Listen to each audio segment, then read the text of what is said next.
नमस्ते बच्चों, मेरा नाम पूर्णिमा हंदे। मैं बैंगलोर के गवर्नमेंट हाई स्कूल दोडेरी में हिंदी शिक्षिका हूँ। आजकल आप सब घर में ही हैं। घर में बैठकर पढ़ाई लिखाई सब चल रहा है। आदरे जब आप सुबह उठकर बाहर देखते हैं तो ಬೆಳಗ್ಗೆ ಬೆಳಗ್ಗೆ ಇದು ನೀವು ಹೊರಗಡೆ ನೋಡಿ ಅಲ್ಲಿ ಬಹಳಷ್ಟು ಆಕ್ಟಿವಿಟೀಸ್ಗಳು ನಡೀತಾನೆ ಇರ್ತವೆ. ಜನರು ಹೋಗ್ತಾ ಇರ್ತಾರೆ, ಬರ್ತಾ ಇರ್ತಾರೆ, ಅವರವರ ಕೆಲಸಗಳಲ್ಲಿ ಅವರು ಬ್ಯುಸಿ ಆಗಿರ್ತಾರೆ. ವೆಹಿಕಲ್ಸ್ಗಳ ಓಡಾಟ ಈ ಥರ ಬಹಳಷ್ಟು ಆಕ್ಟಿವಿಟೀಸ್ಗಳು ನಡೀತಾನೆ ಇರ್ತವೆ. सुबह उठकर अगर आप बाहर देखते हैं तो क्या क्या देखते हैं? आइए चलिए देखते हैं बाहर क्या क्या होता है। यहाँ पर देखिए, यहाँ दो बच्चे हैं अल्वा, इब्बರು ಮಕ್ಕಳು ಕಿಟಕಿಯಿಂದ ಹೊರಗಡೆ ನೋಡ್ತಾ ಇದ್ದಾರೆ. ಏನಾಗ್ತಾ ಇದೆ ಅಲ್ಲಿ, ಏನು ನೋಡ್ತಾ ಇದ್ದಾರೆ? कुछ बच्चे साइकिलिंग कर रहे हैं अल्वा. ಕೆಲವು ಮಕ್ಕಳು ಇಲ್ಲಿ ಸೈಕ್ಲಿಂಗ್ ಮಾಡ್ತಾ ಇದ್ದಾರೆ. ಅದೇ ಥರ ಇಲ್ಲೊಂದಿಷ್ಟು ಮಕ್ಕಳಿದ್ದಾರೆ ನೋಡಿ, ಏನು ಮಾಡ್ತಾ ಇದ್ದಾರೆ ಇವರೆಲ್ಲ?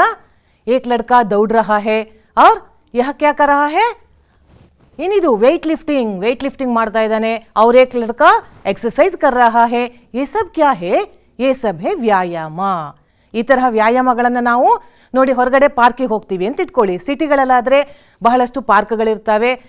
सुबह शाम अगर हम पार्क में जाते हैं तो इस तरह हम वहाँ पर भी क्या करते हैं? एक्सरसाइज कर सकते हैं.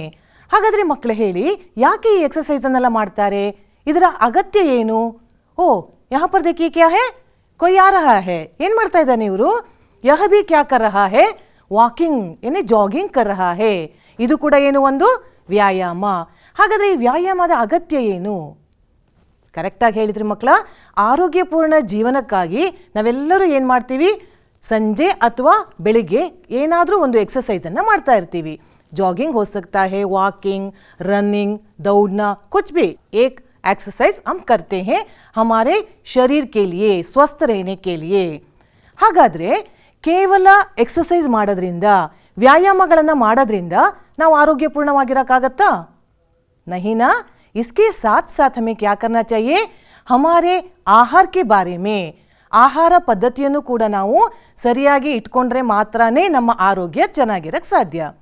ಹಾಗಾದರೆ ಯಾವ ಯಾವ ಆಹಾರವನ್ನು ತಿನ್ನಬೇಕು, ಎಂತಹ ಫುಡ್ಡನ್ನು ನಾವು ತಗೋಬೇಕು? बच्चों, आज आपके लिए एक पाठ है संतुलित आहार.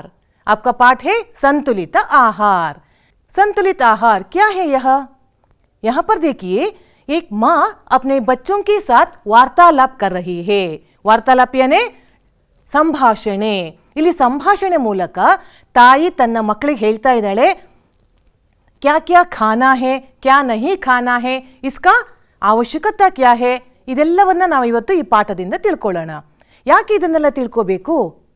ಬಚ್ಚು, ಆರೋಗ್ಯವೇ ಭಾಗ್ಯ, ಹೆಲ್ತ್ ಈಸ್ ವೆಲ್ತ್. ನಮಗೆಲ್ಲ ಗೊತ್ತಿದೆ, ಆರೋಗ್ಯ ಚೆನ್ನಾಗಿದ್ದರೆ ನಾವು ಯಾವ ಆಸ್ತಿಯನ್ನಾದರೂ ಕೂಡ ಮಾಡ್ಕೋಬೋದು. ಎಲ್ಲಕ್ಕಿಂತ ಉತ್ತಮ ಆಸ್ತಿ ಯಾವುದು? ನಮ್ಮದು ಆರೋಗ್ಯ. इसलिए हमें आरोग्य के बारे में ध्यान देना चाहिए. संतुलित आहार. ಆಹಾರ ಯಾವ ಆಹಾರ ತಗೋಬೇಕು? ನಮಗೆ ಇಷ್ಟ ಆಗಿದ್ದ ಅಥವಾ ಬೇರೆಯವರಿಗೆ ಇಷ್ಟ ಆಗಿದ್ದು ನಾವು ತಿನ್ನಬೇಕಾ? ನೋಡೋಣ ಬನ್ನಿ. ಕ್ಯಾ ಕ್ಯಾ ಖಾ ಸಕ್ತೆ ಹೇ? यहाँ पर एक लड़का है. ಏನೇನು ಕೊಡ್ತಾ ಇದ್ದಾರೆ ಇವರ ಅಮ್ಮ ಇವನಿಗೆ? ಏನು ಕೊಡ್ತಾ ಇದ್ದಾರೆ? ದೋಸೆ, ಇಡ್ಲಿ, हाँ स्वीट्स भी है और दूध भी है. मगर ये लड़का बोल रहा है, नो नहीं, मुझे कुछ भी अच्छा नहीं लगता. ನಿಮ್ಮ ಥರದ್ದೇ ಹುಡುಗ ನೋಡಿ. ನೀವು ಕೂಡ ಹಾಲು ಕುಡಿಯೋಕ್ಕೆ ನಿಮಗೆ ಕಷ್ಟ ಅನಿಸುತ್ತೆ ಅಲ್ವಾ? ಹೆಚ್ಚಿನವರು ಸ್ಕೂಲಿಗೆ ಪೇರೆಂಟ್ಸ್ ಬಂದಾಗ ಅದೇ ಕಂಪ್ಲೇಂಟ್ ಮಾಡ್ತಾ ಇರ್ತಾರೆ. ಏನಂತ? ನನ್ನ ಮಗ ಹಾಲು ಕುಡಿಯಲ್ಲ, ನನ್ನ ಮಗಳು ತರಕಾರಿ ತಿನ್ನಲ್ಲ. इस तरह के कंप्लेंट्स हमेशा हमें आता है. तो आपको क्या अच्छा लगता है? ಈ ಹಾಲು, ಮೊಸರು, ದೋಸೆ, ಇಡ್ಲಿ ನಿಮ್ಗೆ ಇಷ್ಟ ಆಗಲ್ಲ ಅಂತ ಇಟ್ಕೊಳ್ಳೋಣ. ಓಕೆ, ಹಾಗಾದರೆ ಏನು ಇಷ್ಟ ಆಗುತ್ತೆ? ನೋಡಿ, यहाँ पर एक लड़की है. ನಿಮ್ಮ ಥರದೇ ಒಂದು ಹುಡುಗಿ ಏನು ಮಾಡ್ತಾ ಇದ್ದಾಳೆ? ವಾವ್, ಏನಂತ ಇಷ್ಟ, ಯಾವ್ದು ಇಷ್ಟ ಆಗ್ತಾ ಇದೆ ಅವಳಿಗೆ? ನೋಡಿ, ಬಾಯಲ್ಲಿ ನೀರು ಬರ್ತಾ ಇದೆ. ಏನು ನೆನೆಸ್ಕೋತಾ ಇದ್ದಾಳೆ? ಚಿಪ್ಸು, ಇದೇನು ಇನ್ನೊಂದೇನಿದು? ಯಾವುದೋ ಬೇಕರಿ ಐಟಮು. और ये सब क्या है? केक है. ಈ सबको सोचकर ही ಯೋಚನೆ ಮಾಡಿದ ಅವಳಿಗೆ ಏನಾಗ್ತಾ ಇದೆ? ಖುಷಿ ಆಗ್ತಾ ಇದೆ. ನಿಮಗೂ ಕೂಡ ಖುಷಿ ಆಗ್ತಾ ಇದೆ ಅಲ್ಲ? ಬಾಯಲ್ಲಿ ನೀರು ಬರ್ತಾ ಇದೆ. ಓ, ये तो आइसक्रीम है. ಇದು ಎಲ್ಲರಿಗೂ ಇಷ್ಟ ಆಗುವಂಥದ್ದೊಂದು ಐಸ್ ಕ್ರೀಮ್. अब खाना चाहते हैं मगर मम्मी बोलती है नहीं ये मत खाओ. ಹಾಗಾದರೆ ಸಂತುಲಿತ ಆಹಾರ, ನಾವು ಯಾವ ರೀತಿಯ ಆಹಾರ ತಗೋಬೇಕು? ಇದನ್ನೆಲ್ಲ ಯಾಕೆ ತಗೋಬಾರ್ದು? ಮನೇಲಿ ಪೇರೆಂಟ್ಸ್ ಬೇಡ ಬೇಡ ಅಂದ್ಕೊಳ್ಳಿ ನಿಮ್ಗೆ ಸಿಟ್ಟು ಬರುತ್ತೆ. ಯಾಕೆ? इस सब के बारे में हम आज जानकारी प्राप्त करेंगे इस पाठ से. पाठ का नाम है संतुलित आहार. आइए देखते हैं पाठ का आशय क्या है, लेखक हमें क्या बताना चाहते हैं। स्वस्थ एवं सुदृढ़ रहने के लिए संतुलित आहार अत्यंत आवश्यक है। हमें स्वस्थ रहना है, सुदृढ़ ಸ್ಟ್ರಾಂಗ್ ಆಗಿರಬೇಕು, ಆರೋಗ್ಯಪೂರ್ಣವಾಗಿರಬೇಕಾದ್ರೆ ಯಾವುದು ಅಗತ್ಯ ಇದೆ ಹೇಳಿ? ಸಂತುಲಿತ ಆಹಾರ, ಸಮತೋಲಿತ ಆಹಾರ, ಇಂಗ್ಲಿಷಲ್ಲಿ ಬ್ಯಾಲೆನ್ಸ್ಡ್ ಫುಡ್ ಅಂತ ಹೇಳ್ತೀವಿ. इसका बहुत ही आवश्यक है. जिस तरह एक्सरसाइज चाहिए, ವ್ಯಾಯಾಮ ಬೇಕೋ, ಅದೇ ರೀತಿ ಉತ್ತಮ ಆಹಾರ ಪದ್ಧತಿ ಕೂಡ ನಮ್ದಾಗಿದ್ರೆ ಮಾತ್ರನೇ ನಾವು ಆರೋಗ್ಯಪೂರ್ಣವಾಗಿರಕ್ಕೆ ಸಾಧ್ಯ. यहाँ पर देखिए बच्चों, इस लेसन में कुछ नए शब्द हैं. कौन कौन से नए शब्द हैं? संतुलित, ಇದು ಪಾಠದ ಹೆಸರಲ್ಲೇ ಬಂದಿದೆ. ಏನು ಸಂತುಲಿತ ಅಂದರೆ ಸಮತೋಲಿತ, ಕನ್ನಡದಲ್ಲೂ ಕೂಡ ನಾವು ಇದನ್ನು ಸಮತೋಲಿತ ಅಂತಲೇ ಕರಿತೀವಿ. ಬ್ಯಾಲೆನ್ಸ್ಡ್. तो और एक शब्द आता है साग सब्जी. साग सब्जी ಅಂದರೆ ತರಕಾರಿ, ವೆಜಿಟೇಬಲ್ಸ್. ಈ ಪಾಠದಲ್ಲಿ ನಿಮ್ಗೆ ಹೇಳ್ತಾರೆ ನಾವು ಯಾವ್ಯಾವ ತರಕಾರಿಗಳನ್ನು ತಿನ್ನಬೇಕು, ಅದರಿಂದ ನಮ್ಮ ಆರೋಗ್ಯ ಹೇಗೆ ಸುಧಾರಿಸಬಹುದು, इन सब के बारे में हम यहाँ पर चर्चा करेंगे. और एक शब्द है हड्डियाँ. हड्डियाँ ಅಂದ್ರೇನು? ಅಸ್ಥಿಯಾँ. ಕನ್ನಡದಲ್ಲಿ ಇದನ್ನು ಮೂಳೆಗಳು ಅಂತ ಹೇಳ್ತೀವಿ. ನಮ್ಮ ದೇಹದಲ್ಲಿರೋ ಮೂಳೆಗಳು ಗಟ್ಟಿಯಾಗಿರಬೇಕಾದ್ರೆ, ಸ್ಟ್ರಾಂಗ್ ಆಗಬೇಕಾದ್ರೆ ताकत चाहिए तो हमें क्या क्या खाना है, इसके बारे में भी हम यहाँ चर्चा करेंगे. और एक शब्द है खराब. इसका अर्थ है बुरा. बुरा ಅಂತಂದ್ರೆ जो अच्छा नहीं है उसे बुरा कहते हैं. अच्छा और बुरा क्या है? ವಿಲೋಮ ಶಬ್ದ है. ಯಾವುದು ನಮ್ಮ ಆರೋಗ್ಯಕ್ಕೆ ಒಳ್ಳೆಯದು, ಯಾವುದು ಅಲ್ಲ ಅನ್ನೋ ಬಗ್ಗೆ ಕೂಡ ನಾವು ಈ ಪಾಠದಿಂದ ತಿಳ್ಕೊಳ್ಳೋಣ. तो आइए बच्चों देखते हैं संतुलित आहार. मैं अभी अभी बता रही थी यह एक वार्तालाप के रूप में है. ವಾರ್ತಾಲಾಪ ಅಂದರೆ ಸಂಭಾಷಣೆ. ಸಂಭಾಷಣೆ ಆಗಬೇಕಾದ್ರೆ ಅಲ್ಲಿ ಒಬ್ಬರಿಗಿಂತ ಜಾಸ್ತಿ ವ್ಯಕ್ತಿಗಳು ಇರಲೇಬೇಕು. यहाँ पर माँ है और उसका एक बेटा है रोहन. यह रोहन है. रोहन उसका बेटा है. माँ रोहन से कुछ बता रही है. आइए देखते हैं क्या है. चलिए देखते हैं पाठ को. माँ कहती है रोहन बेटा आ कुछ खा लो, आओ कुछ खा लो. मगर रोहन बोलता है नहीं माँ मुझे भूख नहीं है. ಭೂಕ್ ನಹಿ ಹೇನೆ ಹಶು ಇಲ್ಲ. ಏನಂತೆ? ರೋಹನಿಗೆ ಹಶು ಇಲ್ಲ ಅಂತೆ, ಹಸುವೆ ಇಲ್ಲ, ನನಗೆ ಊಟ ಬೇಡ ಅಂತ ಹೇಳ್ತಾ ಇದ್ದಾನೆ. तो माँ को आश्चर्य होता है. वो पूछती है भूख क्यों नहीं? सवेरे से कुछ नहीं खाया है. ಬೆಳಗ್ಗೆಯಿಂದ ನೀನು ಏನೂ ತಿಂದಿಲ್ಲ, ಯಾಕೆ भूख नहीं है? रोहन बोलता है सवेरे मैंने चाय पी ली थी और बिस्कुट और जलेबी भी खाई थी. ನಾನು ಬೆಳಗ್ಗೆ ಏನು ಮಾಡಿಬಿಟ್ಟಿದ್ದೆ? ಟೀ और उसके साथ साथ बिस्कुट और जलेबी. बिस्कुट ಕೂಡ ತಿಂದಿದ್ದೆ, जिलेबी ಕೂಡ ತಿಂದಿದ್ದೆ, इसलिए मुझे भूख नहीं है, मुझे खाना नहीं चाहिए. माँ बोलती है, देखिए क्या बोलती है माँ, यह तो मिठाई हुई. जो तुमने खाया है ना बिस्कुट और ये जलेबी जो है ना वह मिठाई है. शरीर के लिए शक्कर और नमक आवश्यक है लेकिन अधिक मात्रा में नहीं. शक्कर ಸಕ್ಕರೆ, नमक ಅಂದರೆ ಉಪ್ಪು. ಬಿಸ್ಕೆಟ್ ಅಲ್ಲಿ ಉಪ್ಪಿರುತ್ತೆ, ಸ್ವೀಟ್ಸ್ ಅಲ್ಲಿ ಸಕ್ಕರೆ ಇರುತ್ತೆ, ये सब चाहिए मगर कितना चाहिए? अधिक मात्रा में नहीं खाना चाहिए. ಹಾಗಾದ್ರೆ ರೋಹನ್ ಕೇಳ್ತಾನೆ क्या क्या खाना चाहिए? हमें क्या क्या खाना चाहिए? माँ बोलती है देखिए हमें क्या क्या खाना चाहिए? दाल रोटी, दूध दही, अंडा, साग सब्जी सब खाना चाहिए. सब्जी और फलों में विटामिन के अंश होते हैं. उनका सेवन करने से बीमारियों से हम बच सकते हैं.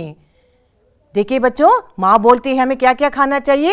दाल रोटी, रोटी यानी रोटी, दूध दही अंदर हालू मोसरू, अंडा मोट्टे और साग सब्जी तरकारी, ये सब हमें खाना चाहिए क्योंकि सब्जी और फलों से हमें विटामिन के अंश मिलते हैं. इन सब खाने से हमें क्या होता है? हम बीमारियों से, ಕಾಯಿಲೆಯಿಂದ ನಾವು बचाव ಆಗಬಹುದು. इसलिए हमें ये सब डेली खाना है. तो वहाँ पर उसकी बेटी भी है. बेटी का नाम है सुगंधी. वो बोलती है माँ मुझे दूध नहीं, मुझे आइसक्रीम अच्छी लगती है. ನೋಡಿ ನಿಮ್ಮ ಥರದ್ದೇ ಹುಡುಗಿ ಇವಳಿಗೆ ಕೂಡ ಹಾಲು ಇಷ್ಟ ಆಗಲ್ಲ ಅಂತ. ಏನು ಇಷ್ಟ ಆಗ್ತಾ ಇದೆ? ಐಸ್ಕ್ರೀಮ್. ಮगर इसकी माँ बोलती है, ನೋಡೋಣ ನಿಮ್ಮ ಅಮ್ಮ ಹೇಳಿದಾಗ ಇವ್ರು ಕೂಡ ಬೇಡ ಅಂತಾರ ಅಥವಾ ತಿನ್ನು ಅಂತ ಹೇಳ್ತಾರ ನೋಡೋಣ. ಅಮ್ಮ ಏನು ಹೇಳ್ತಾ ಇದ್ದಾರೆ ಇಲ್ಲಿ? माँ बोलती है नहीं बेटी, आइसक्रीम ज़्यादा खाने से गला खराब होता है और खांसी हो सकती है. ज़्यादा आइसक्रीम खाने से गला ಗಂಟ್ಲು ಏನಾಗ್ಬಿಡುತ್ತೆ? ಗಂಟ್ಲು ನೋವಾಗ್ಬಿಟ್ಟು ಖಾಸಿ हो सकती है, ಕೆಮ್ಮು ಬರುತ್ತೆ, ಆಮೇಲೆ ಶೀತ ಜ್ವರ ಆಗ್ಬಿಟ್ಟು ನಾವು ಕಾಯಿಲೆ ಬೀಳ್ತೀವಿ. इसलिए अधिक आइसक्रीम नहीं खाना चाहिए. वहाँ पर और एक क्वेश्चन आता है रोहन को. रोहन पूछता है ಐಸ್ ಕ್ರೀಮ್ ತಿನ್ನಬಾರ್ದು ಸರಿ, ಹಾಗಾದ್ರೆ दूध और दही क्यों? ಹಾಲು ಮತ್ತೆ ಮೊಸರು ಕುಡಿಬೇಕು, ತಿನ್ನು ತಿನ್ನು ಅಂತಿರಲ್ಲ, ಯಾಕೆ? इससे क्या होता है? दूध और दही में कैल्शियम के अंश हैं, शरीर की हड्डियों को ताकत मिलती है. ಇದನ್ನ ನಾವು ಸ್ಕೂಲಲ್ಲಿ ಕೂಡ ಕಲ್ತಿದ್ದೀವಿ. ಹಾಲಲ್ಲಿ ಏನು ಸಿಗತ್ತೆ ಅಂತ ಹೇಳ್ತಾ ಇದ್ದಾರೆ ಸೈನ್ಸ್ ಮಿಸ್. ಏನು ಸಿಗತ್ತಂತೆ? Very good. ಹಾಲು ಕುಡಿಯೋದ್ರಿಂದ ನಮಗೆ ಕ್ಯಾಲ್ಶಿಯಂನ ಅಂಶ ಸಿಗುತ್ತೆ. ಇದು ನಮ್ಮ ಹಲ್ಲು ಮತ್ತು ಮೂಳೆಗಳನ್ನು ಸ್ಟ್ರಾಂಗ್ ಮಾಡೋಕ್ಕೆ हमें क्या चाहिए? कैल्शियम चाहिए. वह हमें मिलता है दूध से. वहाँ पर और एक लड़का है प्रीतम. वो पूछता है प्रोटीन किस में होता है?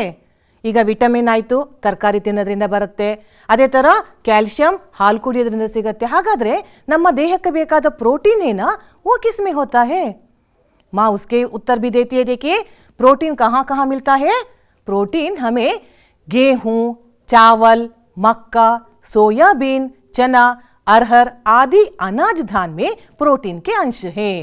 वहाँ पर एक शब्द आया, देखिए अनाज धान. अनाज धान यानी ದವಸ ಧಾನ್ಯಗಳು, ಬೇಳೆಕಾಳುಗಳು. ಈ ಬೇಳೆಕಾಳುಗಳನ್ನು ತಿನ್ನೋದ್ರಿಂದ ನಮಗೇನು ಸಿಗುತ್ತೆ? ಪ್ರೋಟೀನ್ ಕೆ ಅಂಶ ಹೋತೆ ಹೇ. ಈ ಬೇಳೆಕಾಳುಗಳಂದ್ರೆ ಯಾವ್ದು ಉದಾಹರಣೆ ಕೂಡ ಕೊಡ್ತಾ ಇದ್ದಾರೆ ನೋಡಿ ಅವರು. गेहूँ यानी ಗೋಧಿ, ಅಕ್ಕಿ, ಮೆಕ್ಕೆಜೋಳ, सोयाबीन, चना यानी कड़ले, ग्राउंड नट अंतीवಲ್ಲ कड़ले. ये सब को हम खा सकते हैं. अरहर यह भी एक टाइप का ಬೇಳೆಕಾಳುಗಳಲ್ಲೇ ಒಂದು ಟೈಪಿನ ಬೇಳೆಕಾಳದು. ಈ सबको हम क्या कर सकते हैं? खाने से हमें प्रोटीन मिलता है. हमें डेली इन सबको खाना है. तो बच्चों को एक डाउट है, वो ये पूछते हैं माँ से संतुलित भोजन से क्या मतलब है? मतलब ಅಂದ್ರೆ ಅರ್ಥ, ಮೀನಿಂಗ್ ಏನು? ಹಾಗಾದ್ರೆ ನೀವು ಇಷ್ಟೊತ್ತು ಹೇಳ್ತಾ ಇದ್ದೀರಲ್ಲ ಸಂತುಲಿತ ಭೋಜನ, समतोलित आहार, इसका अर्थ क्या है? माँ कहती है कि हमें संतुलित भोजन का अर्थ क्या है?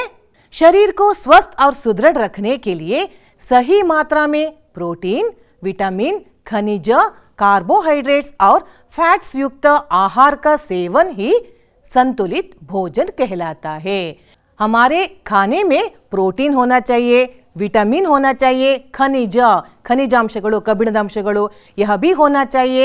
ಕಾರ್ಬೋಹೈಡ್ರೇಟ್ಸ್, ಫ್ಯಾಟ್ಸ್ ಅಂದರೆ ಕೊಬ್ಬು ಅಂತೀವಲ್ಲ, ಕೊಬ್ಬಿನ ಅಂಶ ಎಲ್ಲಿ ಸಿಗುತ್ತೆ ಹೇಳಿ? ಹಾಂ, ಸರಿಯಾಗಿ ಹೇಳಿದ್ರಿ ಮಕ್ಕಳ. ಎಣ್ಣೆಯ ಪದಾರ್ಥದಲ್ಲಿ ನಾವು ಆಯಿಲಿ ಫುಡ್ಸ್ ತಿಂತೀವಲ್ಲ, ಚಿಪ್ಸು, ಬೋಂಡಾ, ಬಜ್ಜಿ, इन सब में फैट्स होते हैं. इसके अलावा हम ತುಪ್ಪ, ಎಣ್ಣೆಗಳ ಉಪಯೋಗ ಕೂಡ ಮಾಡ್ತೀವಿ. इन सब से ಕೊಬ್ಬಿನ ಅಂಶ ಸಿಗುತ್ತೆ. इन सब से हमें फैट्स मिलता है. यह भी हमारे शरीर के लिए बहुत ही आवश्यक है. यहाँ एक शब्द आया है ವಿಟಮಿನ್. ಈ ಶಬ್ದವನ್ನು ನಾವು ಕೇಳಿದ್ದೀವಿ. ಯಾವ್ಯಾವ ವಿಟಮಿನ್ ಬಗ್ಗೆ ಕೇಳಿದ್ದೀರಾ? ಹೆಚ್ಚಾಗಿ ನಾವು ಯಾವ್ಯಾವ ವಿಟಮಿನ್ ಬಗ್ಗೆ ಮಾತಾಡ್ತಾ ಇರ್ತೀವಿ ಹೇಳಿ? ವಿಟಮಿನ್ ಎ ಬಗ್ಗೆ ಗೊತ್ತು ನಿಮಗೆ, ವಿಟಮಿನ್ ಬಿ, ವಿಟಮಿನ್ ಸಿ और ವಿಟಮಿನ್ ಡಿ. ಇದಕ್ಕಿಂತ ಜಾಸ್ತಿ ವಿಟಮಿನ್ಗಳಿದ್ದಾವೆ, ಆದರೆ ಹೆಚ್ಚಾಗಿ ನಾವು ಈ ವಿಟಮಿನ್ಗಳ ಬಗ್ಗೆ ಕೇಳ್ತಾ ಇರ್ತೀವಿ. ಸ್ಕೂಲಲ್ಲಿ ಮಿಸ್ ಹೇಳ್ತಾ ಇರ್ತಾರೆ, ವಿಟಮಿನ್ ಎ चाहिए तो आपको कैरेट खाना है जो आंखों के लिए बहुत ही अच्छा है. ಮತ್ತೆ PT ಪೀರಿಯಡಲ್ಲಿ ಹೇಳ್ತಾ ಇರ್ತಾರಲ್ಲ, ಏನಂತ ವಿಟಮಿನ್ ಡಿ ಸಿಗುತ್ತೆ ಯಾವಾಗ? ಸೂರ್ಯನ ಬೆಳಕು ನಮ್ಮ ಮೇಲೆ ಬಿದ್ದಾಗ ಚರ್ಮಕ್ಕೆ ಅಗತ್ಯವಾಗಿ ಬೇಕಾದಂತಹ ವಿಟಮಿನ್ ಡಿ ಕೂಡ ನಮಗೆ ಯಾವುದರಿಂದ ಸಿಗುತ್ತೆ? ಸನ್ಲೈಟಿಂದ ಸಿಗುತ್ತೆ. ಈ ಥರ ಈ 4 ವಿಟಮಿನ್ಗಳ ಬಗ್ಗೆ ಜಾಸ್ತಿ ನಮಗೆ ಸ್ಕೂಲಲ್ಲಿ ಚರ್ಚೆ ಆಗಿರುತ್ತೆ. इसलिए बच्चों सिर्फ चर्चा करने से कुछ नहीं होता. आपको क्या करना है? उसको खाना भी है, उसका पालन भी करना चाहिए. ವಿಟಮಿನ್ ಅಲ್ಲದೆ ಇನ್ನೇನೇನು ಬೇಕಂತೆ? ಬನ್ನಿ ಪಾಠವನ್ನು ಇನ್ನೊಂದ್ಸಲ ಅರ್ಥ ಮಾಡ್ಕೊಳ್ಳೋಣ. रोहन ने सवेरे क्या क्या खाया था? माँ रोहन को बुलाती है खाने के लिए. वो बोलता है नहीं, मुझे खाना नहीं चाहिए. क्योंकि उसका रीज़न क्या है? ಏನೇನು ತಿಂದಿದ್ದಾನಂತೆ ಅವನು? ರೋಹನ್ ಸುಬಹ ಸಬೇರೆ ಯಾನಿ ಸುಬಹ ಬಿಸ್ಕುಟ್ और जलेबी खाया था. ಏನೇನು ತಿಂದಿದ್ದಂತೆ ನೋಡಿ? बिस्कुट ತಿಂದಿದ್ದಂತೆ, ಜಿಲೇಬಿ ತಿಂದಿದ್ದಂತೆ. इसलिए वो बोलता है मुझे खाना नहीं चाहिए. ಅದಕ್ಕೆ ಅಮ್ಮ ಹೇಳ್ತಾ ಇದ್ದಾರೆ, ये सब तो तुम खा सकते हो, स्वीटू, बिस्किट्सू, चाय, कॉफ़ी सब हो सकता है, मगर कितना खाना चाहिए? अधिक मात्रा में नहीं. ಇದರ ಕೊರತೆಯಿಂದ ಹೇಗೆ ನಮಗೆ ಕಾಯಿಲೆ ಬರುತ್ತೋ ಅದೇ ರೀತಿಯಲ್ಲಿ ಇದನ್ನು ಜಾಸ್ತಿ ತಿನ್ನೋದ್ರಿಂದ ಕೂಡ ಏನಾಗುತ್ತೆ? ನಮಗೆ ಕಾಯಿಲೆ ಬರುತ್ತೆ. ಅಧಿಕ ಸಕ್ಕರೆ ಅಂಶನೂ ಇರಬಾರ್ದು, ಉಪ್ಪಿನ ಅಂಶ ಕೂಡ ಜಾಸ್ತಿ ಇರಬಾರ್ದು. इसके बारे में हमें ध्यान रखना चाहिए. ಹಾಗಾದರೆ क्या क्या खाना चाहिए बीमारियों से बचने के लिए? ಈ ಕಾಯಿಲೆಯಿಂದ ನಾವು ತಪ್ಪಿಸ್ಕೋಬೇಕಾದ್ರೆ, ಬಚಾವ್ ಆಗಬೇಕಾದ್ರೆ क्या क्या खाना चाहिए? ನೋಡಿ, ಅಮ್ಮ ಹೇಳ್ತಾ ಇದ್ರೆ ಏನೇನು ತಿನ್ನಬೇಕಂತೆ? तरकारी और ಹಣ್ಣುಗಳನ್ನು ತಿನ್ನಬೇಕು. बीमारियों से बचने के लिए हमें सब्जी और फलों को खाना चाहिए. ಈ ಶಬ್ದಗಳನ್ನು ಬಹಳ ಸಾರಿ ಕೇಳಿದ್ದೀರಾ ನೀವು. ಏನು ಸಬ್ಜಿ ಅಂದರೆ? ತರಕಾರಿ, और फल हन्नू। वेरी गुड बच्चों। यहाँ पर देखिए, यहाँ पर क्या क्या है, कैरेट है, हसिरू तरकारीಗಳು इदावे, अन्ना, मोट्टे, ये सब क्या है, हमें खाना है बीमारियों से बचने के लिए। मಕ್ಕಳು ನೀವು ಕೇಳಿರಬೇಕು, प्रतिदिन एक एप्पल को खाने से, सेब को खाने से हम क्या कर सकते हैं, डॉक्टर से दूर रह सकते हैं। डॉक्टर इंದ ನಾವು ದೂರ ಇರಬೇಕು। ಯಾವಾಗ ನಾವು ಡಾಕ್ಟರ್ ಹತ್ರ ಹೋಗ್ತೀವಿ, ಏನಾದರೂ ಕಾಯಿಲೆ ಬಂದರೆ। अगर हम ये सब खाते हैं तो हम डॉक्टर के पास जाने की ज़रूरत ही नहीं है। ಇಲ್ಲಿ ಸೇಬು ಅಂದರೆ ಬರೀ ಸೇಬುವೇ ತಿನ್ನಬೇಕು ಅಂತಿಲ್ಲ, ಪ್ರತಿದಿನ ಯಾವುದಾದ್ರೂ ಒಂದು ಹಣ್ಣು ತರಕಾರಿಯನ್ನು ನಾವು ಖಂಡಿತ ತಿನ್ನಲೇಬೇಕು। बच्चों याद रखिए, आपके फर्स्ट डॉक्टर और बेस्ट डॉक्टर कौन है, माँ है। ಎಲ್ಲರಿಗಿಂತ ಒಳ್ಳೆಯ ಮತ್ತೆ ಫಸ್ಟ್ ಡಾಕ್ಟರ್ ಯಾರು, ನಮ್ಮ ಅಮ್ಮ। माँ को ये सब मालूम है, हमें मगर सुनना है। ಏನು ನೋಡ್ತಾ ಇದ್ದೀರಾ, ओ आइसक्रीम सभी को अच्छा लगता है ना, आइसक्रीम तो सभी को अच्छा लगता है, मुझे भी अच्छा लगता है। मगर अधिक आइसक्रीम खाने से क्या होता है, ನಾವೀಗ ಐಸ್ಕ್ರೀಮ್ ತಿಂತೀವಿ ಅಂದ್ಕೂಡಲೇ ಎಲ್ಲ ಹೇಳ್ತಾರೆ, ತಿನ್ಬೇಡ, ಕ್ಯೂ, ನಿಮ್ಗಂತೂ ಕೋಪ ಬಂದ್ಬಿಡುತ್ತೆ, ಯಾಕೆ ಐಸ್ಕ್ರೀಮ್ ತಿನ್ನಬಾರ್ದು। ನೋಡಿ ಇಲ್ಲೊಬ್ಳು ಹುಡುಗಿ ನಿಮ್ಮ ಥರದವಳೆ ಏನು ಮಾಡ್ತಾ ಇದ್ದಾಳೆ, आइसक्रीम ತಿಂತಾ ಇದ್ದಾಳೆ ಖುಷಿಯಾಗಿ। मगर बच्चों याद रखिए, आइसक्रीम खा सकते हैं, अधिक मात्रा में नहीं, क्योंकि अधिक मात्रा में आइसक्रीम खाने से गला खराब होता है और खांसी हो सकती है। ಹೆಚ್ಚು ನಾವು ಐಸ್ಕ್ರೀಮ್ ತಿಂದರೆ ಏನಾಗುತ್ತೆ ನೋಡಿ, ಏನಾಗುತ್ತಂತೆ, ಕೆಮ್ಮು ಬರುತ್ತೆ, ಗಂಟ್ಲು ನೋವು ಬಂದ್ಬಿಟ್ಟು ಕೆಮ್ಮು ಬರುತ್ತೆ, ಆಮೇಲೆ ಶೀತ ಜ್ವರ, इस तरह हम बीमार पड़ जाते हैं। इसलिए बच्चों याद रखिए, आइसक्रीम अधिक मात्रा में नहीं खाना चाहिए। देखिए यहाँ पर हम क्या क्या खा सकते हैं, यह है ज्वार ಅಂತಂದ್ರೆ ಜೋಳ, ಹಸಿ ಜೋಳ, ಬೇಯಿಸಿರೋದು, ಸುಟ್ಟಿರೋದು, ಈ ಥರ ಬೇರೆ ಬೇರೆ ಥರ ಜೋಳಗಳಿರುತ್ತೆ, इसको आप खा सकते हैं। और फल को भी आप खा सकते हैं, इस तरह के ऑरेंज, ಕಿತ್ತಳೆ ಹಣ್ಣು, हिंदी में इसको संतरा कहते हैं। ಯಾವುದಾದ್ರೂ ಹಣ್ಣು ಸರಿ, ನಿಮಗೆ ಇಷ್ಟ ಆಗುವಂಥ ಹಣ್ಣುಗಳನ್ನು ತಿನ್ನಿ, ತರಕಾರಿಗಳನ್ನು ತಿನ್ನಿ। ಇವುಗಳನ್ನೆಲ್ಲ ತಿನ್ನೋದ್ರಿಂದ ಏನಾಗುತ್ತೆ ಮಕ್ಕಳೇ, हम बहुत स्ट्रांग बनते हैं, सुदृढ़ और स्वस्थ बनते हैं। यहाँ पर बहुत सारे ಫ್ರೂಟ್ಸ್ है, ವೆಜಿಟೇಬಲ್ಸ್ है ಅಲ್ವಾ, ಯಾವುದನ್ನು ಬೇಕಾದರೂ ನಾವು ತಿನ್ಬೋದು। ಒಂದು ವೇಳೆ ಇದೆಲ್ಲ ತಿನ್ನೋಕ್ಕೆ ನಮ್ಗೆ ಇಷ್ಟ ಇಲ್ಲ, ಅಮ್ಮ ಮನೇಲಿ ಸ್ವೀಟ್ ಆಗಿರೋ ಹಣ್ಣು ಕೊಟ್ಟರೆ ನಮ್ಗೆ ತಿನ್ನೋಕ್ಕೆ ಇಷ್ಟ ಇಲ್ಲ ಅಂದರೆ ನಾವು ಎಲ್ಲಿಗೆ ಹೋಗಬೇಕಾಗತ್ತೆ, डॉक्टर के पास जाना पड़ता है। देखिए ये लड़की बीमार हो गई है तो डॉक्टर के पास गई है, डॉक्टर वहाँ पर इंजेक्शन लगाते हैं और ಮಾತ್ರೆ ಕೂಡ ಕೊಡ್ತಾರೆ। ನೀವು ಸ್ವೀಟ್ ಆಗಿರೋ ಹಣ್ಣು ತಿನ್ನೋಕ್ಕೆ ಇಷ್ಟಪಡ್ತೀರೋ, ಡಾಕ್ಟರ್ ಕೂಡ ಕಹಿ ಕಹಿ ಆಗಿರೋ ಮಾತ್ರೆ ತಿನ್ನೋಕ್ಕೆ ಇಷ್ಟಪಡ್ತೀರಾ ಹೇಳಿ, बेडाला। तो आपको आज से क्या करना है, माँ जो कुछ भी देती है, वेजिटेबल्स हो सकता है, फ्रूट्स हो सकता है, आपको खाना चाहिए। करेंगे ना। तो देखिए अब हमें दूध और दही का सेवन हमें क्यों करना चाहिए। दूध ಅಂದರೆ ಹಾಲು ಮತ್ತು ಮೊಸರು, ಇವುಗಳನ್ನು ಯಾಕೆ ತಿನ್ನಬೇಕು, ಹೆಚ್ಚಾಗಿ ನೀವು ಹಾಲು ಮತ್ತು ಮೊಸರು ತಿನ್ನೋಕ್ಕೆ ಇಷ್ಟಪಡಲ್ಲ, ಆದರೆ ಅಮ್ಮ ಯಾವಾಗಲೂ ಕೂಡ ತಿನ್ನಿ ಅಂತಾರೆ। ಇವಾಗ ಸ್ಕೂಲ್ಗಳಲ್ಲೂ ಕೂಡ ಹಾಲನ್ನು ಕೊಡ್ತಾರೆ, ಮೊಸರು ಕೂಡ ಕೊಡ್ತಾ ಇದ್ದಾರೆ। मगर ये सब क्यों खाना है, नोडी ना बहुत स्ट्रांग है ना, पहलवान है, आप भी ऐसा बनना चाहते हैं ना, तो आपको क्या करना है, दूध और दही का सेवन करना चाहिए, क्योंकि दूध और दही में कैल्शियम के अंश हैं और हमारी शरीर की हड्डियों को ताकत ಅಂದ್ರೆ ಶಕ್ತಿ। ಈ ಜಿಮ್ಮಿಗೆಲ್ಲ ಹೋಗ್ಬಿಟ್ಟು ಎಕ್ಸರ್ಸೈಸ್ಗೆ ಹೋಗಿ ಮಾಡ್ತಾರಲ್ಲ ಎಕ್ಸರ್ಸೈಸು, ಆವಾಗ ನೀವು ಶಕ್ತಿವಂತರಾಗಬೇಕಾದ್ರೆ, ಸ್ಟ್ರಾಂಗ್ ಮಸಲ್ಸ್ ಬರಬೇಕಾದ್ರೆ आपको बोन स्ट्रांग होना चाहिए और उसके लिए कैल्शियम चाहिए। बरी ಮೂಳೆಗಳು ಮಾತ್ರ ಅಲ್ಲ, ನಮ್ಮ ಹಲ್ಲು ಕೂಡ ಗಟ್ಟಿಯಾಗಿರಬೇಕಾದ್ರೆ ಏನು ತಿನ್ನಬೇಕು ನಾವು, दूध और दही को सेवन करना चाहिए, इससे हमें कैल्शियम मिलता है। ನೋಡೋಣ ಹಾಗಾದ್ರೆ ಇನ್ನೊಂದ್ಸಲ ನಾವೇನೇನು ಕುಡಿಬೇಕು, ಹಾಲನ್ನು ಕುಡಿಬೇಕಂತೆ। ये क्या है, वेजिटेबल्स, तरकारीಗಳನ್ನು ತಿನ್ನಬೇಕು। कोई भी फ्रूट्स हो सकता है, हमें खाना चाहिए। स्वीट्स भी अच्छा है और दाल रोटी को भी आपको खाना चाहिए, है ना। दाल रोटी कुछ भी हो सकता है, ಅಂದರೆ ನಮಗೆ ಪ್ರೋಟೀನು ಬೇಕು, ಹಣ್ಣುಗಳಿಂದ ವಿಟಮಿನ್ ಸಿಗುತ್ತೆ, ವೆಜಿಟೇಬಲ್ಸ್ ತಗೋಬೇಕು और दूध से हमें कैल्शियम मिलता है। इन सब को हमें सेवन करना चाहिए। ಹಾಗಾದ್ರೆ ಈಗ ಇನ್ನೊಂದು ಪ್ರಶ್ನೆ ಬರುತ್ತೆ, प्रोटीन को किन चीज़ों से प्राप्त कर सकते हैं। विटामिन तो वेजिटेबल्स और फ्रूट्स से मिलता है, कैल्शियम हमें दूध से मिलता है, ಹಾಗಾದ್ರೆ ಪ್ರೋಟೀನ್ ಎಲ್ಲಿಂದ ಸಿಗುತ್ತೆ ನೋಡಿ, ಹೇಳ್ತಾ ಇದ್ದಾಳೆ ಅಮ್ಮ, गेहूं, चावल, मक्का, सोयाबीन, चना आदि अनाज धान से हमें क्या मिलता है, प्रोटीन को प्राप्त कर सकते हैं। ಗೋಧಿ, ಅಕ್ಕಿ, ಮೆಕ್ಕೆಜೋಳ, ಅಲ್ಲಿ ಕೊನೆಯಲ್ಲಿ ಚಿತ್ರ ಇರೋದು ಯಾವ್ದು ಹೇಳಿ, ಇದು ಆ ಚಿತ್ರ ಯಾವುದಿದು, मोलके कालू, हेसर कालिने मूंगफली कहते हैं, आप मूंगफली को भी खा सकते हैं। इन सबको हमें खाने से हमारे शरीर के लिए जो प्रोटीन के अंश चाहिए वह भी मिलता है। तो बच्चों, संतुलित आहार क्या है? ಇಷ್ಟೊತ್ತು ನಾವು ಮಾತಾಡ್ತಾ ಇದ್ವಿ ಸಂತುಲಿತ ಆಹಾರ, ಸಮತೋಲನ. ಏನು ಹಾಗಂದ್ರೆ ಏನೇನಿರಬೇಕು ನಮ್ಮ ಆಹಾರದಲ್ಲಿ? सही मात्रा में प्रोटीन, विटामिन, खनिज, कार्बोहाइड्रेट्स और फैट्स युक्त आहार ही संतुलित आहार है. ಏನೇನಿರಬೇಕಂತೆ ಸಂತುಲಿತ ಆಹಾರ ಅಂದ್ರೆ ಸಹಿ ಮಾತ್ರಾ ಮೇ, ಸರಿಯಾದ ಪ್ರಮಾಣದಲ್ಲಿ. ಅಂದ್ರೆ ಈಗ ಪ್ರೋಟೀನ್ ಆರೋಗ್ಯಕ್ಕೆ ಒಳ್ಳೆಯದಂತೂ ಬರೀ ಬೇಳೆಕಾಳುಗಳನ್ನೇ ತಿನ್ನೋದು, ಅಥವಾ ವಿಟಮಿನ್ ಒಳ್ಳೆಯದೊಂದ್ಬಿಟ್ಟು ಬರೀ ವಿಟಮಿನ್ ಇರುವಂತಹ ತರಕಾರಿ ಹಣ್ಣನ್ನು ತಿನ್ನೋದು, ಬೇರೆ ಏನು ತಿಂದೇ ಇರೋದು ಐಸಾ ನಹಿ. ಹಾಲು ಬರೀ ಹಾಲು ಕುಡಿಯೋದು ಅಲ್ಲ. ನಮ್ಮ ಆಹಾರದಲ್ಲಿ ಪ್ರತಿಯೊಂದು ಕೂಡ ಸಮ ಪ್ರಮಾಣದಲ್ಲಿ ಇದ್ದಾಗ ಮಾತ್ರನೇ ಯಹ ಸಂತುಲಿತ ಆಹಾರ, इसे हम कहते हैं संतुलित आहार. इसका हमें सेवन करना चाहिए आरोग्य के लिए. ನೋಡಿ ಸಂತುಲಿತ ಆಹಾರ ಅಂದ್ರೆ ಇಲ್ಲಿ ನಿಮಗೆ ಚಿತ್ರ ಸಹಿತ ತೋರಿಸ್ತಾ ಇದ್ದೀನಿ ನಾನು. ಏನೇನಿರಬೇಕಲ್ಲಿ? संतुलित ಆಹಾರದಲ್ಲಿ फ्रूट्स होना चाहिए और उसमें भी ड्राई फ्रूट्स भी होना चाहिए. बादामी, गोडंबी, इस तरह के ड्राई फ्रूट्स को भी हम खा सकते हैं. और वेजिटेबल्स है, ತರಕಾರಿಗಳಿದಾವೆ ನೋಡಿ, ಈರುಳ್ಳಿ, ಬೆಳ್ಳುಳ್ಳಿ, लवंग ಮತ್ತೆ ಚಕ್ಕೆ ಲವಂಗಗಳನ್ನು ಕೂಡ ನಾವು ಯೂಸ್ ಮಾಡಬೇಕು. उसके साथ दही और दूध का उपयोग भी करना चाहिए. फ्रूट्स होना चाहिए. ಎಲ್ಲವೂ ಸೇರಿ ನಾವು ಏನಂತೀವಿ ಅದನ್ನ संतुलित आहार.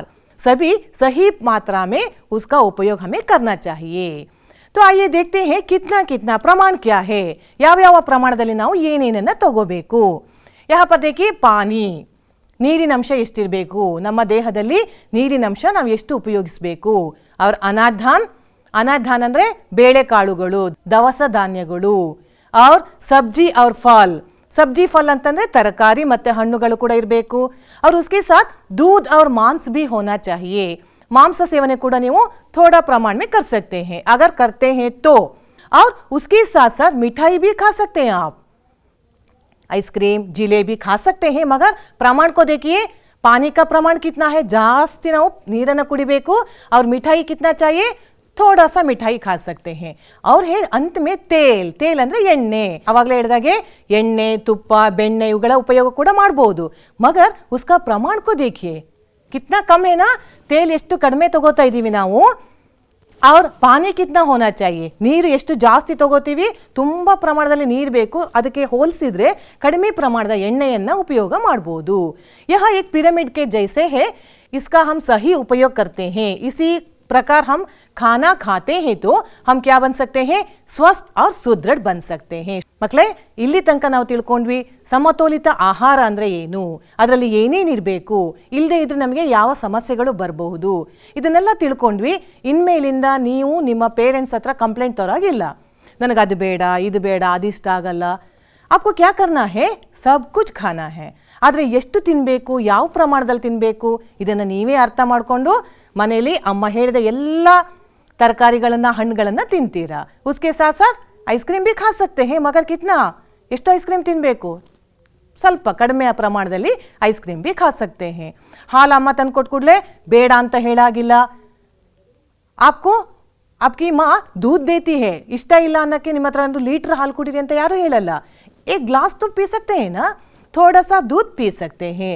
इन सबको खा पी के और उसके साथ व्यायाम भी करके आपको क्या करना है, स्ट्रांग होना चाहिए. क्योंकि स्वस्थ शरीर में स्वस्थ मन होता है. ನಿಮಗೆ ಮೈಂಡ್ ಸ್ಟ್ರಾಂಗ್ ಆಗಿರಬೇಕಾದ್ರೆ, ನೀವು ಓದಿದ್ದು, ಬರ್ದಿರೋದು, ತಿಳ್ಕೊಂಡಿರೋದೆಲ್ಲ ಅರ್ಥ ಆಗಬೇಕಾದ್ರೆ ನಿಮ್ಮ ಮೈಂಡ್ ಸ್ಟ್ರಾಂಗ್ ಆಗಿರಬೇಕು. ಮೈಂಡ್ ಸ್ಟ್ರಾಂಗ್ ಆಗಿರಬೇಕಾದ್ರೆ ನಮ್ಮ ದೇಹ ಹೇಗಿರಬೇಕು, ಬಾಡಿ भी उतना ही स्ट्रांग होना चाहिए. ನೆನಪಿಟ್ಕೊಳ್ಳಿ ಮಕ್ಕಳೇ, ಆರೋಗ್ಯವೇ ಭಾಗ್ಯ. ಉತ್ತಮವಾದ ಆಹಾರವನ್ನು ನಾವು ಪಾಲನೆ ಮಾಡಿದಾಗ ಮಾತ್ರನೇ ನಾವು ಆರೋಗ್ಯವಾಗಿರಕ್ಕೆ ಸಾಧ್ಯ. तो चलिए आपके लिए अब एक एक्टिविटी है, सही क्रम में जोड़िए. ಏನು ಮಾಡಬೇಕಂತ, ಇಲ್ಲಿ ಅಕ್ಷರಗಳು ಹಿಂದೆ ಮುಂದೆ ಆಗಿದ್ದಾವೆ. इसको सही क्रम में जोड़ने से एक अर्थपूर्ण शब्द आपको मिलता है. देखिए, अनाज. ಈಗ ಇದೊಂದು ಅರ್ಥಪೂರ್ಣ ಶಬ್ದ ಆಯಿತು. ಹಾಗಾದರೆ ಇನ್ನೊಂದು ಶಬ್ದ ನೋಡೋಣಲ್ಲ. ನೋಡಿ ಇಲ್ಲಿ ನ, ವಿ, ಜಾ और मी है. ಹೇಗೆ ಇದನ್ನು ಜೋಡಿಸೋಣ, ಯೋಚನೆ ಮಾಡಿ ಸ್ವಲ್ಪ. ओके, क्या बन गया, विटामिन. ये तो विटामिन बन गया. ಇನ್ನೂ ಒಂದು ಶಬ್ದ ನೋಡೋಣ. ಹಾಗಾದರೆ ಇಲ್ಲಿ ಜಾಸ್ತಿ ಅಕ್ಷರಗಳಿದ್ದಾವೆ, ಸ್ವಲ್ಪ ಟೈಮ್ ಬೇಕಾಗುತ್ತೆ ನಿಮಗೆ ಯೋಚನೆ ಮಾಡಿ ಇದು ಯಾವ ಶಬ್ದ, ಇದನ್ನು ಹೇಗೆ ಬರೆದ್ರೆ ನಿಮಗೊಂದು ಅರ್ಥಪೂರ್ಣವಾದ ಶಬ್ದ ಸಿಗುತ್ತೆ. संतुलित आहार ಇದು ನಮ್ಮ ಪಾಠದ ಹೆಸರು ಇವತ್ತಿನ ಪಾಠದ ಹೆಸರು संतुलित आहार। तो और भी एक शब्द को देखते आइए, यहाँ पर भी कुछ अक्षर है, इसे हम अर्थपूर्ण शब्द में लिखेंगे। देखिए नारियल पानी, पानी सभी को मालूम है नारियल पानी ಅಂತಂದ್ರೆ ಎಳೆನೀರು नारियल पानी। आपके लिए और एक एक्टिविटी है, देखिए यहाँ पर एक लड़का है खुशी खुशी से एक्टिविटी करने के लिए तैयार है। ಹಾಗಾದ್ರೆ ನೀವು ಕೂಡ ತಯಾರಿದ್ದೀರಲ್ಲ? ನೋಡೋಣ ಏನು ಆಕ್ಟಿವಿಟಿ ನಮ್ಮದು, ವರ್ಗೇತರ ಶಬ್ದ को पहचानिए। ವರ್ಗೇತರ ಮಕ್ಕಳೇ, ವರ್ಗೇತರ ಅಂದರೆ ಗುಂಪಿಗೆ ಸೇರದ ಪದ। ಕನ್ನಡದಲ್ಲಿ ನಾವು ಇದನ್ನು ಬಹಳಷ್ಟು ನೋಡಿದ್ದೀವಿ, ಒಂದು ಗುಂಪಲ್ಲಿ ಒಂದಿಷ್ಟು ಪದಗಳಿದ್ದಾವೆ, ಅದರಲ್ಲಿ ಒಂದು ಶಬ್ದ ಒಂದು ಪದ ಆ ಗುಂಪಿಂದ ಸ್ವಲ್ಪ ಬೇರೆ ಆಗಿರುತ್ತೆ। तो हम आइए हम देखते हैं किस तरह के शब्द हैं यहाँ पर। चना, मक्का, गेहूं, आलू और कौन सा है चावल। ಇದರಲ್ಲಿ ಒಂದು ಶಬ್ದ ಒಂದು ಪದ ಗುಂಪಿಗೆ ಸೇರಿಲ್ಲ, ಯಾವುದದು? ಅದನ್ನು ನೋಡಬೇಕಾದ್ರೆ ಮೊದಲಿಗೆ ನಮಗೆ ಎಲ್ಲ ಶಬ್ದಗಳ ಅರ್ಥ ಗೊತ್ತಿರಬೇಕು। आइए देखते हैं पहले चना। चना क्या है? ಕಡಲೆ यानी ग्राउंडनट, और मक्का ಮೆಕ್ಕೆಜೋಳ, गेहूं गेहूं यानी ಗೋಧಿ, और आलू आलू ಎಲ್ಲರಿಗೂ ಗೊತ್ತಿದೆ, ಆಲೂ ಅಂದ್ರೆ ಏನು ಹೇಳಿ? ಆಲೂಗಡ್ಡೆ। और एक है चावल, चावल ಅಂದ್ರೆ ಅಕ್ಕಿ। ಇನ್ನೊಂದ್ಸಲ ಕೇಳಿಸ್ಕೊಳ್ಳಿ, ಕಡಲೆ, ಮೆಕ್ಕೆಜೋಳ, ಗೋಧಿ, ಅಕ್ಕಿ, ಇನ್ನೊಂದು ಯಾವುದದು? ಆಲೂ। ಹಾಗಾದ್ರೆ ಇಲ್ಲಿ ಗುಂಪಿಗೆ ಸೇರದ ಪದ ಯಾವುದು? ವೆರಿ ಗುಡ್, ಯಾವ್ದು ಹೇಳಿ? ಆಲೂ। ಯಾಕೆ ಆಲೂ? ये एक वेजिटेबल है, तरकारी, और सब क्या है यहाँ पर? ದವಸ ಧಾನ್ಯಗಳಲ್ಲಿ ತಗೋತೀವಿ, ಬೇಳೆಕಾಳುಗಳಲ್ಲಿ ಇದೊಂದು ಏನಿದೆ ಇಲ್ಲಿ आलू क्या है? एक वेजिटेबल है। यहाँ पर देखिए कुछ है वर्गेतर शब्द, कौन कौन से शब्द है? चाय, रोटी, पानी, शरबत और छाछ। तो चाय का अर्थ तो सभी को मालूम है, चाय ಅಂದ್ರೆ ಟೀ, रोटी ತಿಂತೀವಲ್ಲ ನಾವು ರೊಟ್ಟಿ, और पानी ನೀರು, ಶರ್ಬತ್ ಶರ್ಬತ್ ಏನು? ಕನ್ನಡದಲ್ಲಿ ಕೂಡ ಶರ್ಬತ್ ಉಪಯೋಗಿಸ್ತೀವಿ, ಜ್ಯೂಸ್, और छाछ ಅಂತಂದ್ರೆ ಮಜ್ಜಿಗೆ। ಹಾಗಾದ್ರೆ ಇಲ್ಲಿಗ ನೀರು, टी, मज्जिगे, शरबत, इन सब में हमें किसे निकालना है? रोटी। और एक वर्गेतर शब्द को देखेंगे, मूली, कुर्ता, टमाटर, गाजर और गोभी। ओ कुर्ता ಯಾವುದು ಬೇರೆ ಬೇರೆ ಬಂತ ಹೇಳಿ? ಕುರ್ತಾ। ಯಾಕೆ ಹೇಳಿ? ಉಳಿದಿರೋದೆಲ್ಲ ಏನಲ್ಲಿ ತರಕಾರಿಗಳು, ಮೂಲಂಗಿ, ಗೋಬಿ, ಗೋಬಿ ಮಂಚೂರಿ, ಗೋಬಿ ಅಂದ್ರೆ ಹಾಗಾದ್ರೆ ಏನು ಹೇಳಿ? ವೆರಿ ಗುಡ್, ಗೋಬಿ ಅಂತಂದ್ರೆ ಕೋಸು, टमाटर और गाजर, गाजर ಅಂದ್ರೆ ಕ್ಯಾರೆಟ್। ಇದರಲ್ಲಿ ಕುರ್ತಾ ಅನ್ನೋದು ಮಾತ್ರ ನಮ್ಮ ಡ್ರೆಸ್ ಬಗ್ಗೆ ಹೇಳ್ತಾ ಇದೆ, सो इसलिए कुर्ते को हम निकाल देंगे। यह वर्गेतर शब्द है। आपके लिए अब एक गृह कार्य है, ಒಂದು ಹೋಮ್ವರ್ಕ್ ಮಾಡೋಣ। ಇಡೀ ಪಾಠದಲ್ಲಿ ನಾವು ಸಂತುಲಿತ ಆಹಾರ ಅಂದ್ರೆ ಏನು, ಅದರ ಅರ್ಥ ಏನು, उसका आवश्यकता क्यों है, इसके बारे में हम सीखे हैं। इसलिए आप क्या करेंगे, उसी एक प्रश्न को लेकर उत्तर लिखेंगे। ನೋಡಿ, संतुलित आहार का मतलब क्या है और इसकी आवश्यकता क्यों है। अब देखिए और एक अतिरिक्त कार्य है आपके लिए, ಇನ್ನೊಂದು ಕೆಲಸ ಇದೆ ನಿಮಗೆ। ಯಾವ ಕೆಲಸ ಮಾಡಬೇಕು? जानकारी प्राप्त कीजिए। जानकारी ಅಂದ್ರೆ ಮಾಹಿತಿಯನ್ನು ಪಡ್ಕೊಳ್ಳಿ। ಯಾವುದ್ರ ಬಗ್ಗೆ ತಿಳ್ಕೋಬೇಕು ನೀವು ಇವಾಗ? ಎ और ಡಿ ವಿಟಮಿನೋ ಕಿ ಕಮಿ ಸೆ, ಕಮಿ ಅಂತಂದ್ರೆ ಕೊರತೆ। ಹಾಗಾದ್ರೆ ಈ ವಿಟಮಿನ್ಗಳ ಕಡಿಮೆ ಆದರೆ, ಕೊರತೆ ಆದರೆ ನಮಗೆ ಯಾವ್ಯಾವ ತೊಂದರೆ ಆಗುತ್ತೆ, ಏನೇನು ಕಾಯಿಲೆಗಳು ಬರ್ತವೆ, ಅದರಲ್ಲೂ ಕೂಡ ಮುಖ್ಯವಾಗಿ ನಾವು ಇವತ್ತು ತಿಳ್ಕೊಳ್ಳೋಣ। ಎ और ಡಿ ವಿಟಮಿನ್ ಕಿ ಕಮಿ ಸೆ, ಇದರ ಕೊರತೆಯಿಂದ ಏನಾಗುತ್ತೆ ಅನ್ನೋದನ್ನು ನೀವು ತಿಳ್ಕೊಂಡು ಒಂದು ಕಡೆ ಲಿಸ್ಟ್ ಮಾಡ್ತೀರಾ। ಬರೀ ತಿಳ್ಕೊಳ್ಳೋದ್ರಿಂದ ಉಪಯೋಗ ಇಲ್ಲ, ಅದನ್ನು ಹೇಗೆ ಹೋಗಲಾಡಿಸ್ಬೋದು, ಯಾವ ರೀತಿ ನಾವು ಆರೋಗ್ಯಪೂರ್ಣ ಜೀವನವನ್ನು ನಡೆಸ್ಬೋದು ಅನ್ನೋದು ಕೂಡ ನೀವು ತಿಳ್ಕೋಬೇಕು। तो ये काम भी आप करेंगे ना? Very good. मಕ್ಕಳೇ, ನಾನು ಇನ್ನೊಂದ್ಸಲ ಹೇಳ್ತಾ ಇದ್ದೀನಿ, ಆರೋಗ್ಯವೇ ಭಾಗ್ಯ। इसलिए हमें क्या करना चाहिए? हमें संतुलित आहार का उपयोग करना चाहिए। ಸಮತೋಲಿತ ಆಹಾರ, ನಮ್ಮ ಫುಡ್ ಏನಿರಬೇಕು, ಹೇಗಿರಬೇಕು, ನಾವು ಏನು ಯಾವಾಗ ಎಷ್ಟು ತಿನ್ನಬೇಕು, ಅದೇ संतुलित आहार। यानी हमें क्या खाना है, कितना खाना है और कैसे खाना है, कब खाना है, इसके बारे में अगर हम जानकारी प्राप्त करते हैं तो हम क्या बन सकते हैं? स्वस्थ और सुदृढ़। बच्चों, हमेशा हंसते रहिए, खुश रहिए और स्वस्थ रहिए। आप सबको मेरा नमस्कार।